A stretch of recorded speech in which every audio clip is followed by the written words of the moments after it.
Welcome back to another video of Linux hardening series. In this video, we will harden SSH by disabling direct root login. The root account has unlimited privileges in Linux. Allowing remote root login creates a high-risk attack path because anyone who compromises the root credentials immediately gains complete control of the server. Instead, administrators should authenticate using personal accounts and use sudo for privileged operations. This provides better auditing and accountability. I am connecting to the Linux Hardening Lab, which we created in the first video of the Linux Hardening series, using the security admin account created earlier. I am intentionally not using the root account because direct root usage removes accountability. Let's first verify which user account I am currently using. The whoami command displays the active Linux user. This confirms that administrative activities are being performed through a named user account instead of direct root access. Now I am testing controlled privilege escalation.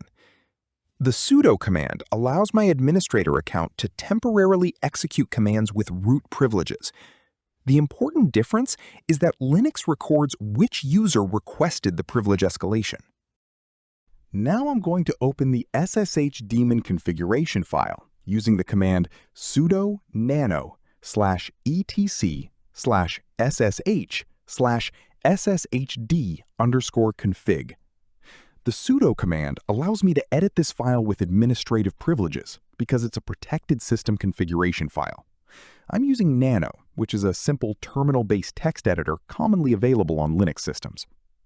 The file sshd_config contains the configuration for the SSH daemon. The D stands for daemon, which is a background service that listens for incoming SSH connections. Whenever a user tries to connect remotely, the SSH daemon reads this file to determine how authentication should work and which security policy should be enforced. This file controls important settings, such as whether the root user can log in remotely, whether password or SSH key authentication is allowed, and which users are permitted to access the server. Because these settings directly impact the security of the system, this is one of the first configuration files security engineers review and harden in enterprise environments. With that understanding, let's open the file and begin making our SSH configuration more secure. Now that the SSH configuration file is open, I need to locate the setting that controls root login. Since this file contains many configuration options, I'll press Ctrl-W to search and enter Permit Root Login. This directive determines whether the root user can log in through SSH. You may see Permit Root Login Yes, which allows direct root login, or #Permit Root Login Prohibit Password, where the hash symbol means the line is commented out and the default behavior is used. The prohibit password value allows only SSH key authentication for root, while no completely disables remote root login, which is the most secure and recommended enterprise setting. I am saving the SSH configuration changes. Before applying security changes in production environments, administrators should always validate configuration syntax to prevent accidental service disruption. I am testing the SSH daemon configuration. The sshd-t command checks the configuration syntax without restarting the service.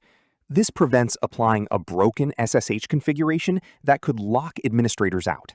Now that I've updated the SSH configuration, I need to apply the changes by restarting the SSH service. Restarting reloads the new security settings without rebooting the server.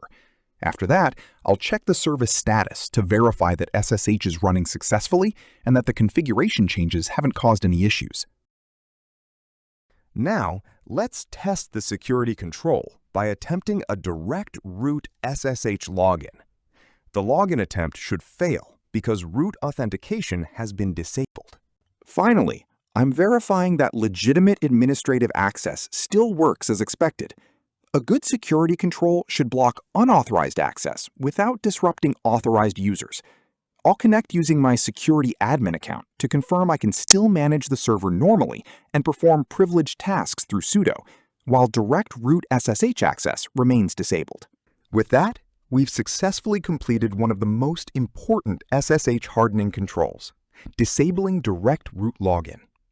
Let's quickly review what we've achieved. Direct root SSH access is now disabled. Administrators authenticate using individual user accounts.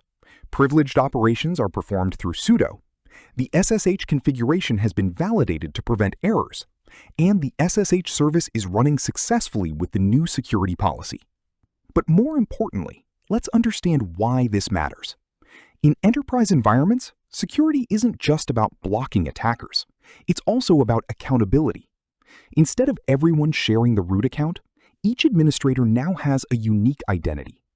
Every privileged action is logged against that user, making auditing, incident investigation, and compliance much easier. We've also reduced the server's attack surface. Even if an attacker knows the username root, they can no longer use it to remotely access the system over SSH. They must first compromise a legitimate user account, and then bypass additional security controls like sudo, making an attack significantly more difficult. This is exactly the kind of SSH hardening performed on production Linux servers across AWS, Azure, Google Cloud, and enterprise data centers. In the next video, we'll continue securing our server by configuring UFW, the uncomplicated firewall. We'll learn how to allow only the required network traffic, block unnecessary ports, and build another essential layer of defense for our Linux server. Thank you for watching, and I'll see you in the next hands-on cloud security engineering lab.